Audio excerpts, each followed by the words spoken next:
Thank you, Mr. Chairman. In 2019, I was compelled to share my abortion story as states pursued abortion ban legislation. You want to know what's radical? A radical and politicized Supreme Court majority now stands poised to take away the basic freedom that women and pregnant people must have to make choices about our own bodies, and instead to have the government force pregnancy. And here's the thing that really galls me: the hypocrisy of an anti-freedom, anti-abortion movement that claims to support life and freedom.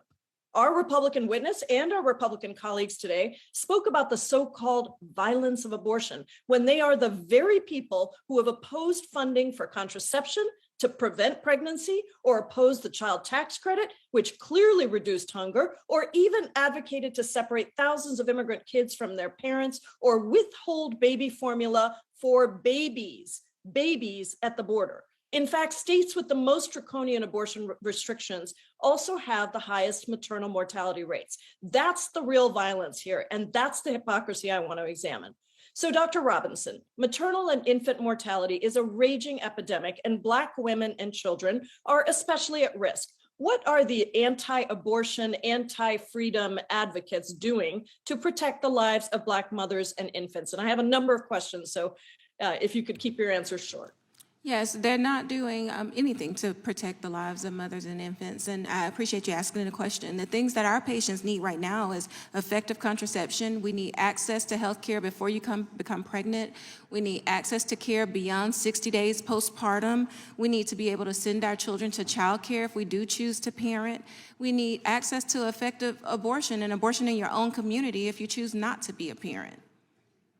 And at every turn, this anti-freedom movement, as you said, that is opposing abortion and reproductive health access, are the same people who don't want to provide health care to people and want to tear down the Affordable Care Act or Medicaid. Ms. Arambidi, how much will abortion bans strain our already overburdened healthcare system and harm the health of pregnant people and children of color? Thank you for your question. I mean, we're already seeing what it looks like for about 50,000 Texans to go into other states trying to access the care they need. When we see that 26 other states are going to ban abortion, if this draft opinion goes into effect, it's going to be exponential. People will be forced to carry their pregnancies longer. And that's only if they can access the care, if they can travel, if they can find childcare, if they can, take off work to access the care they need, if they can afford to to pay for their procedure. And then the regular health system, especially in Texas, we've already seen how overrun it is. And we're a state that has cut family planning, cut access to prenatal care. We don't pay attention to the high maternal mortality rates. In addition to that, we have not expanded Medicare. We don't take care of the people that are in our communities now. And we've seen the devastating effects of these types of bans in Texas, especially. Thank you so much for the work you do. Even though the data is clear that the abortion rate has fallen thanks to better contraceptive use and fewer unintended pregnancies, Ms. Glenn Foster's organization has written articles and amicus briefs in opposition to a wide array of reproductive health care services, including intrauterine devices, Plan B, in vitro fertilization. And so they're clearly not interested in preventing unintended pregnancies.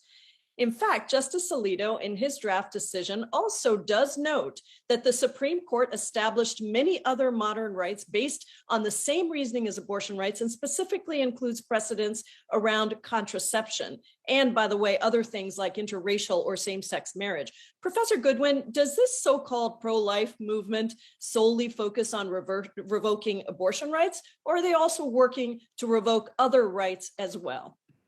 Other rights within the reproductive health space, and rights that are associated with the right to vote, so that when Justice Alito in this leaked draft opinion says, turn to your states and go vote, how does one do that effectively when this Supreme Court has dismantled parts of the Voting Rights Act, and where it has become very difficult for poor people and people of color to be able to vote in these states?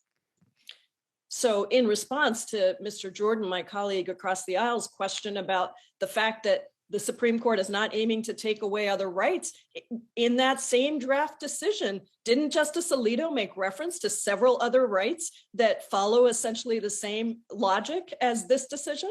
That's right. Thank you. In the wake of this opinion, it is clear that the anti-abortion movement is not pro-life. They are anti-freedom and they support abortion bans that would mandate government mandated pregnancy and disproportionately harm pregnant people and children of color. It's on us to The ensure gentlewoman's time has that these expired. rights remain. Thank you, and I yield back. The chair recognizes